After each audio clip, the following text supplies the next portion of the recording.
Hi listeners, this is Tubalon Detector with Jacek Golański. Season 1, Winter in California. In this recording you will hear the interview with the Tubalon whom I met in the first week of my travels in California. Christopher is a kind animal rights activist from Berkeley. I detected him during the weekly Awaken circles in Fruitvale, Oakland. If you are in that part of the planet, do yourself a favor and join this gathering of attentive silence. We recorded this interview in our second day of knowing each other in Christopher's and his roommate's kitchen. Tubalon detected. Who is that? This is Nightshade. Katie and Riley are their guardians, and they're not here right now. But she's a rescue, and she's very, very scared. If another non-human comes and visits, she'll hiss at them, be like a bully. But if they go to even play with her, she runs away. And so she's starting Jonah the bunny that you saw in our room. Jonah loves to play with cats. And so Jonah the bunny will go to play with Nightshade, and Nightshade would mostly run away at first, but now is playing a little bit. Are we watching a movie? If we are reaching somebody's Polish people, could you tell them where we are? Yeah, we are in Berkeley, and more specifically, we are in a house that is full of people who protect animals. There are many of these houses in the area, and most of us in this community, we name our houses. Our houses have an address. If you mail something, you send it to that address, and that's the way the government works. But the way our community works is you just say, oh, we're going to Lighthouse, or we're going to Beehive. And this house is called Jumanji House. And do you know the movie Jumanji? I'm a little bit familiar. I know that there are two of them now, and the board game in it's real game, or that's imagined game? I think it's an imagined game, and in the first movie, I have not seen the second, the plants are growing everywhere, wild, and there's these wild animals that are very dangerous that come everywhere. So we actually have plants growing through the walls. You can see there, through the back wall. And we have a number of non-human animals that we on purpose live with, the chickens and bunny and cat. There are also many animals that we don't on purpose live with. Every time it rains, lots and lots of ants come in.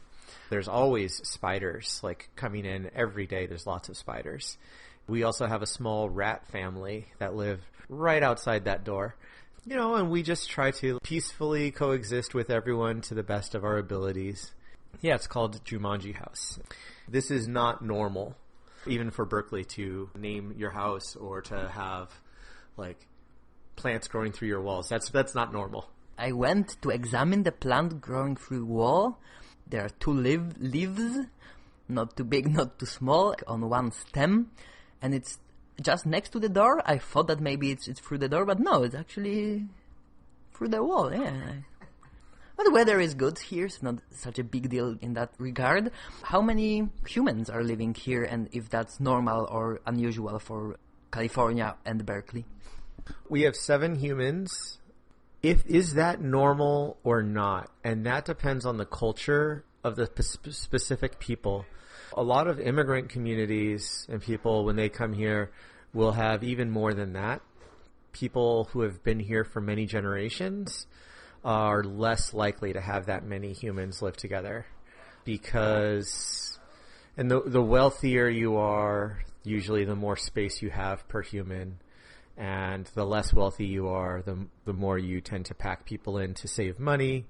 But a lot of immigrant communities as well are more likely to just have closer family bonds. My grandfather had him and his 6 brothers and sisters. Growing up, they slept together on the floor. They didn't even have a bedroom, just the front room of the house. Their family shared a bathroom with many other families on the block. That's the way it was. So if they had a problem with it, or if they didn't have a problem with it, that was the way it was. Now I have seven humans in this house, and there's 2 toilets, and I'm just kind of sometimes I'm I would like there to be a 3rd toilet just for us, A house this size, many people would really be comfortable with 2 humans, maybe 3. Other people would be comfortable with maybe 15 or 20. But probably the average, sort of like quote-unquote average Americans would be happy with around 3, maybe 4 humans in this house. Are any of those people living here related? Well, I say that we're all a family based on love. You got excited about that. I am excited because I love the people I live with, but none of us are blood related. And what's the age distribution? I'm the oldest. I'm 40 years old. The youngest, I believe, is 21. And that's not unusual. I think it is a little unusual. I think most people in their 20s do not live with people over 35. And I think most people in their 40s and 50s do not live with people in their 20s. 30s is like, okay, you can fit in both groups. I have always had friends, who are I still hang out with people who are in junior high school, around 12 years old. And I hang out with people who are retired, over 70 and 80 years old. And in between. I don't know, I grew up this way. You make friends, you make family with everyone. Yeah, it's not usual. It's not normal. It is normal when there's a huge age distribution. It's usually people are in the same blood family. I like acknowledging that humans are animals. I think the term non-human animals is a little bit complicated. Did you ever found something a little bit more comfortable or convenient? Some people say animals that happen to not be human. Even worse. Because I think part of it is we don't want to normalize being human. We don't want to say that human is the trait that is preferred or not preferred. So when you say non-human animals versus human animals, the human animals becomes, in our mind, language is so powerful, and the way we use language makes us think of things differently. If we want to talk about the people who live here, when we say people who live here, we include chickens and bunny and the cat that are intentionally living here with us. And then we'll also include the spiders and rats and other animals. So for us, people is anyone with a personality, their own choices and self-acknowledgement. That's all of these animals. But when we say non-human animals, that is sort of the easiest way to say it. We're saying in that because we need people to acknowledge that humans are animals. And so, yeah. So animals who happen to not be human.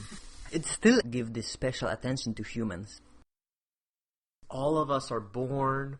All of us have some form of education with our family and our community.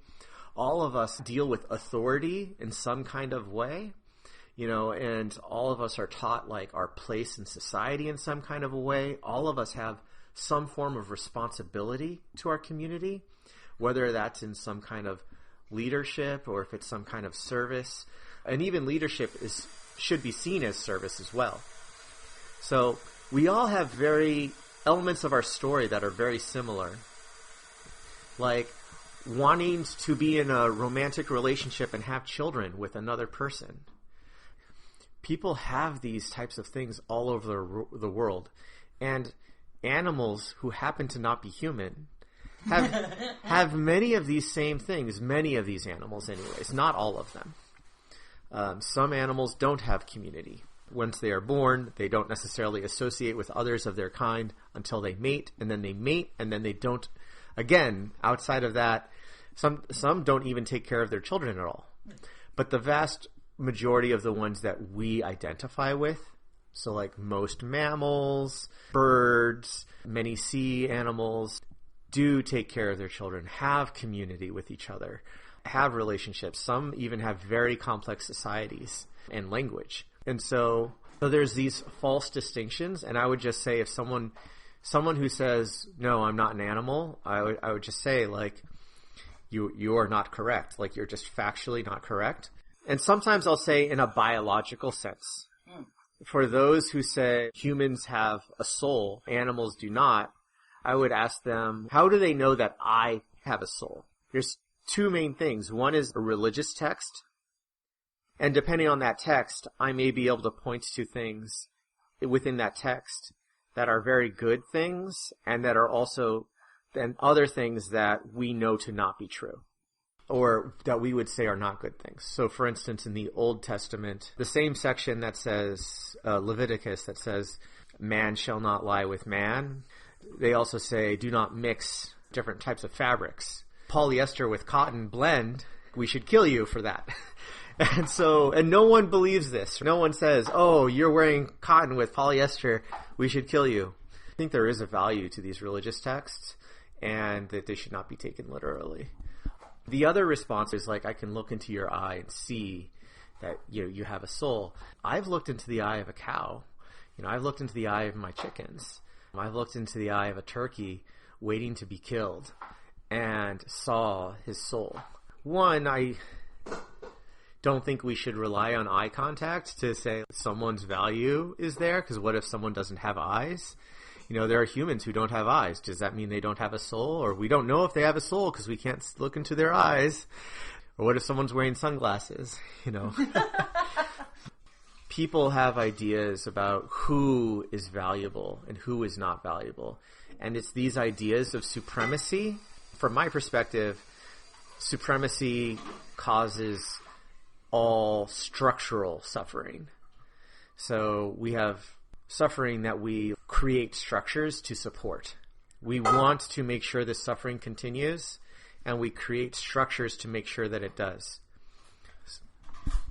You think that intention is behind that, or there's another goal that people are thinking about whilst creating those systems, and then as a side effect or as a cost maybe, because like side effect is often something unaccounted for, but also everything has its drawbacks, so maybe somebody decided like, for the greater good, like they say. Yeah, I think it's really an interesting question, and it's a little philosophical. On the one hand, if someone is going to do something for themselves, and so say I'm going to wash my dishes because I want to have clean dishes, and I'm doing that for me. It happens to help my roommates. Am I intentionally helping my roommates? Well, if I'm only doing it for me, I'm not intentionally helping my roommates. Speaking of which, Andrew, I hope you don't have dirty bowls in your room. I don't think so. Oh, because we're missing some bowls. Oh, then maybe you hope I did. Very good point. Very fast thinking. But if I say, for me, it's better for me to not do my dishes, and I know this is going to hurt my roommates, then even though my intention is to be lazy or something, my intention is not to hurt my roommates. I think it would be fair to say I am willfully hurting them. Although, and if we take this to a more extreme example, because I don't think dishes matter that much, but if we say pollution, global warming, carbon in the air, and a company is saying, oh, if we do this, we'll make more money. It happens to be that this will be better for the environment, but we don't actually care about that. What we care about is making more money. Then they are not intentionally helping the environment. What they are doing is making money. It happens to be that they're helping the environment. But if a company makes a decision that's going to make them more money and it hurts the environment, and they know it, they are intentionally hurting the environment.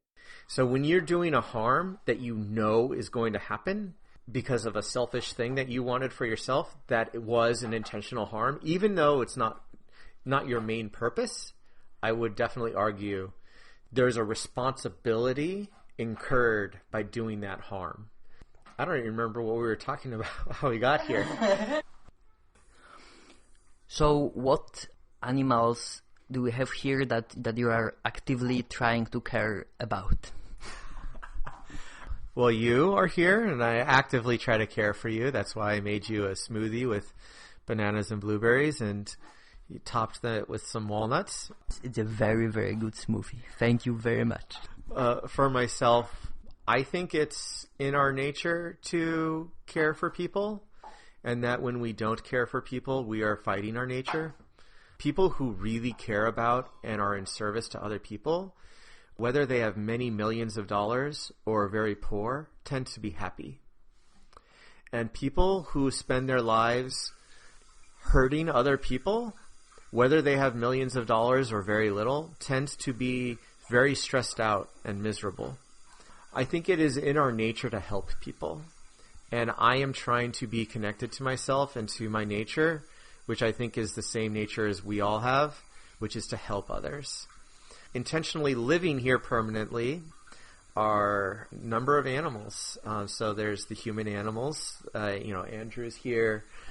Andrew and Corey were the first people I reached out to about living here. And then there was Katie and Riley. Riley does not live here anymore. Of course, my spouse, Almira. There's all these humans that I have deep love and admiration for. Nightshade came with Riley and Katie. Nightshade is a cat who gets frightened very easily by other animals who happen to not be human. Happen to not be human. She's afraid of other non-human animals. Non-human animals, but she's very cuddly with... I guess she might be a little skittish around new humans sometimes, but around us, she loves to cuddle. She loves to be pet and stuff. On her own terms, she'll come up, and when she wants it, and she'll leave when she doesn't. If you have an electric blanket or a heater on, she'll definitely come to you. She really likes that. Then we have what we call the turtles. Do you have the Teenage Mutant Ninja Turtles in Poland? So they're chickens, but we named them Raphael, Donatello, Michelangelo, and Leonardo. So we call them the turtles. Most of us in the house went to this action that we had approximately 500 people, humans, go to a facility that raises chickens for eggs. And in the middle of the daytime, more than 200 of them went inside the property. And about half of those went into the buildings, documented the conditions inside, which were horrible, because it's always horrible. Anytime we are raising other individuals for profit, we are not going to take care of them in as good a way as we would if they were family. We documented the conditions, rescued many animals. It ended up being 37 animals. And we took them to a place where they could receive medical attention, treat them for parasites and other things, try to rehabilitate them. And then when they were ready, we adopted 4 chickens here. So those are the turtles. And then there's Jonah, who was rescued by, again, the same group of people, only this was a year earlier, so it was a smaller number, where we went into a slaughterhouse, again, in the middle of the daytime, and rescued, I believe, 3 animals. A bunny, a quail. What quail? It's a bird similar to a pigeon or dove in size, but just a different bird. And another bird. Andrew, do you remember who else we rescued? Did we get a sheep? You're thinking of Saba.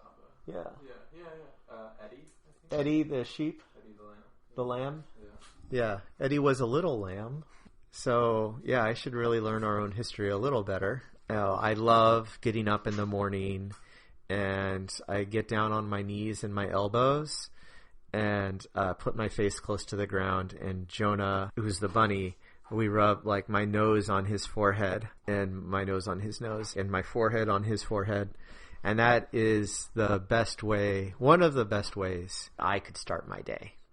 And I would say most of us, I would say, probably would enjoy starting their day that way. But this is why I don't have groceries. Because every time I have time to go to the grocery store right now, but then I look at Jonah and I go and I cuddle with him instead. So then I still don't have groceries. At least not fresh produce. I have things that I have from like a while ago, but...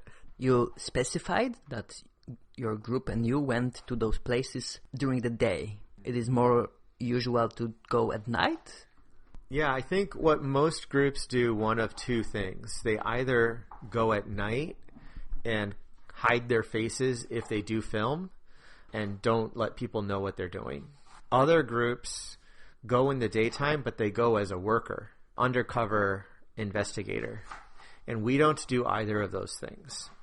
We maybe don't always show our faces, but we always try to. We're also trying to prioritize showing the faces of chickens and bunnies or pigs or whoever we're there to investigate and rescue. So we prioritize showing their faces, but we also show our faces. And the purpose of that is so that if someone does want to prosecute us, we're like, hey, this is us. We did this. Because we're saying that we are doing what is right. And if someone has a problem with that, here's where to find us. We do nighttime investigations also, where we investigate and rescue, and we film ourselves doing this so you can see our face and who's doing it. The daytime ones, the police end up being involved, typically. And we invited the police to arrest us if they wanted, but we didn't say, we want you to arrest us, because we don't necessarily. But what we wanted was to rescue animals, and if they had a problem with that, they could try to stop us. We are there to do what we think is right, what our hearts are telling us to do. When we go in daylight and the workers are there and they call the police and the police are there and we walk right out with the animals in our arms in front of the police, police are just like, we don't know what to do. At Saba with the quail, my friend Priya grabbed her out of the garbage can inside of the slaughterhouse and was holding her, trying to walk out. The police were already there. The police stopped her. The slaughterhouse owner was yelling that they had to stop her. Or I don't know if it was one of the workers or a manager or the owner. And Priya was just like, please, like, she was just in the garbage can, let us rescue her. We just want to rescue her. If you want, you can arrest me, but let us rescue her. After a while, the cop didn't know what to do, right? Because I think his job told him one thing and his morals told him something else. He said to the owner, like, how much is this bird? And the guy was like, $3. The cop pulled money out of his pocket and paid the guy, and then let Priya go. And I've had other instances where other activists show the animals to the police, like, look at them. The first time we did this was a couple of years ago at a slaughterhouse. We had already rescued a few animals before the police got there, and then when the police got there, there was like one or two more. And the last one, Wayne walked up to the police officer and said, look at these conditions, and it was obvious that this chicken was hurting. The cop looked away. Wayne said, we are taking her to get medical care. And the cop said, I can't give you permission to do that. And he said, we're not asking your permission, we're letting you know. The cop just kind of stood there and we just did what we were going to do. We've brought cops close to tears and sometimes to tears. I think it's very difficult to not come to tears when faced with the brutal reality of what we're doing to these animals. You could say the same thing for what we're doing at our detention centers for immigrants. Many of those officers had to quit. Many people have the attitude that the police are horrible and we need to destroy them, or there shouldn't be police, or we can't ever be nice to them. And at the same time, revolutions around the world, one of the really important things to do is to win over the police. When you win over the police and other armed forces, then they can't stop you. When your movement wins over the police and the military, you can go wherever and they won't shoot you, so you can just keep going there. We are not going to win over the police by calling them names and by insulting them, by degrading their humanity. If you would call them pigs, would that be a compliment? You would try to degrade them. I think from us it might be a compliment, but they might not see it as so. That is another thing. A lot of activist groups call police pigs. We do often ask them not to do that out of respect for the pigs. But I would also ask them to not do that out of respect for the officers, out of respect for the police. My job is to have dignity and respect for everyone. My job is to love and care for everyone. And it doesn't matter how they treat me or anyone else. My job is to elevate everyone. Everyone should be at the same level. Everyone deserves dignity and respect. Because all of us have caused violence. All of us have harmed other people. All of us have been harmed by other people. There's no one on the planet that has not been harmed by someone else. And there's also no one on the planet who has never harmed anyone else. There are certainly differences in degrees. Some people have murdered a lot of people, and some people have never murdered anyone.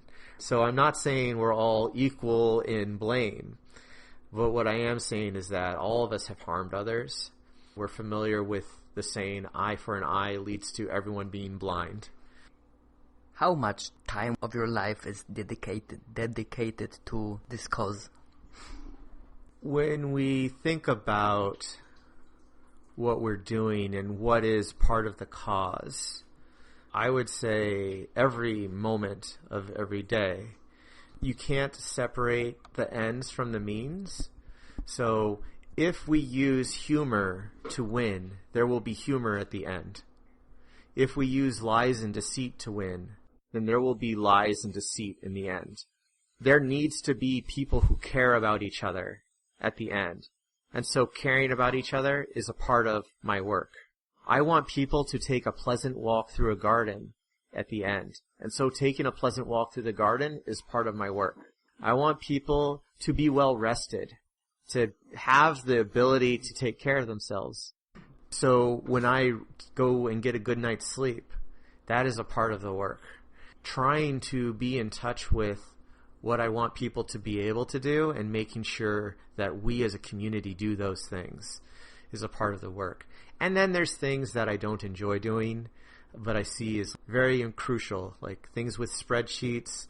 I have to write things up, write proposals and grants, and things like that, and I really don't like that part. So I try to do that as little as I can, and I don't do that very much. Most of my work that people acknowledge and see as work is around trainings. So developing trainings and workshops for people and offering them. And that's most of what I do, that people see as work. But I see when I spend time with another person and acknowledge them as a person worthy of dignity, respect, and love, and show them that, I consider that to be a crucial part of the work. If you are getting paid for parts of this work, or do you have some other job to pay rent?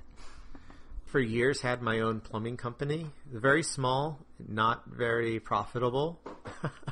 Especially, so over the last few years, I'd been doing more and more volunteer work. I got to a point where I was out of town or otherwise not able to work because of my activism for 3 to 6 months out of the year, that I was still paying for my company to be open, but having it not be open.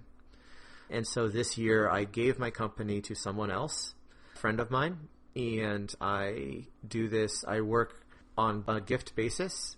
People who want me to continue this work offer me donations and contributions so that I can continue. I never charge a fee for my work.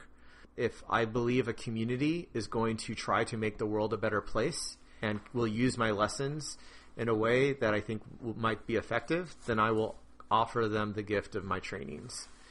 And if I don't think a community is going to do things, then I am not going to offer them my trainings. So I never charge for my services, but I also don't just give them to anyone.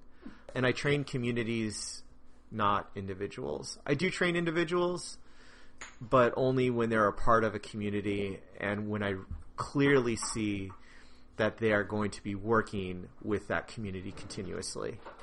And this is usually to train other trainers, not to train them just to do something, but for them to train more people.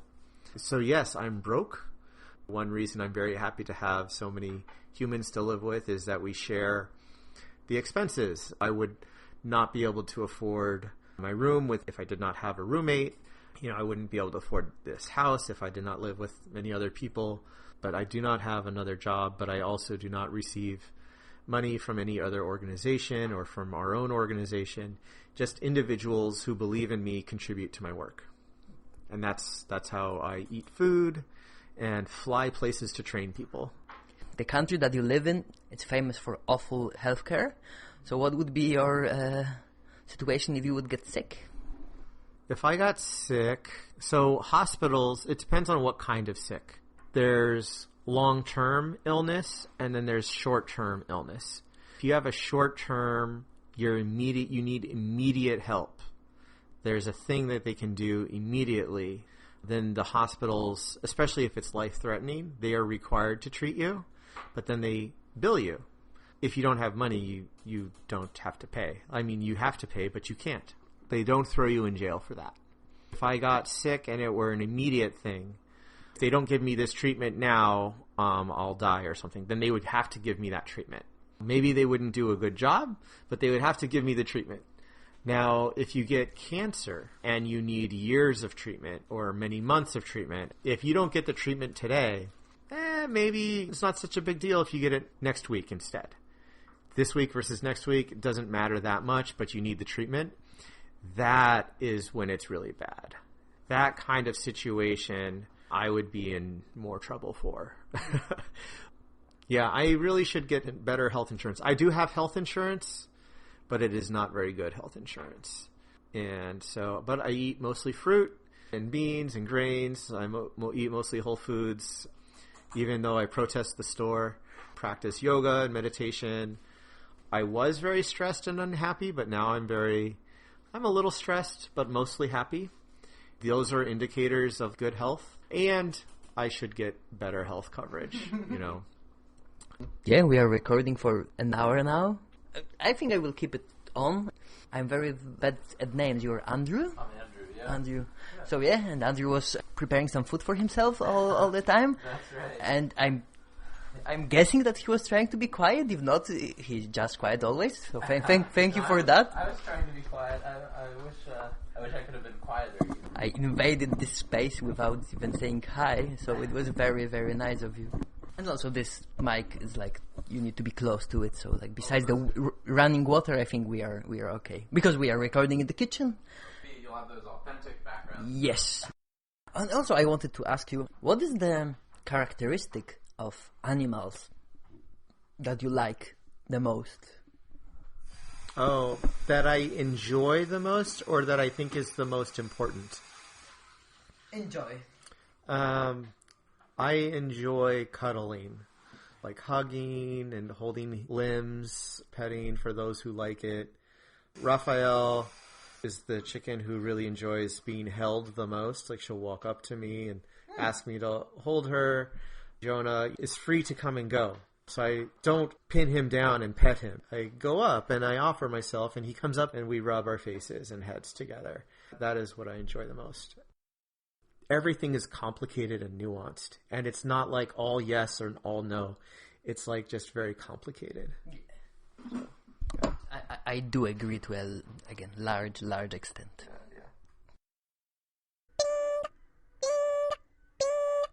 I know how to reach all of the two balloons that I talked with. If you have questions for them or would like to contact me, write. My email is fishgoat@gmail.com. Goodbye.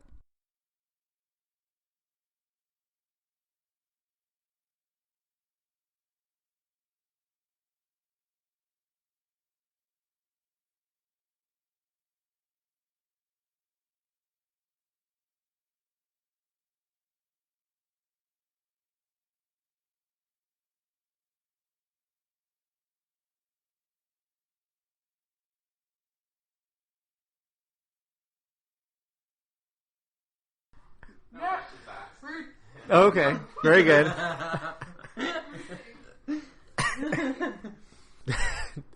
But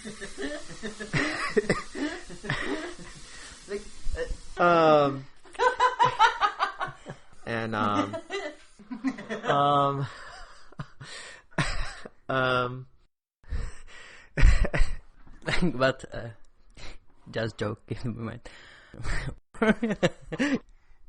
And there should always be disagreement. I think if there's no disagreement, then we have some problems.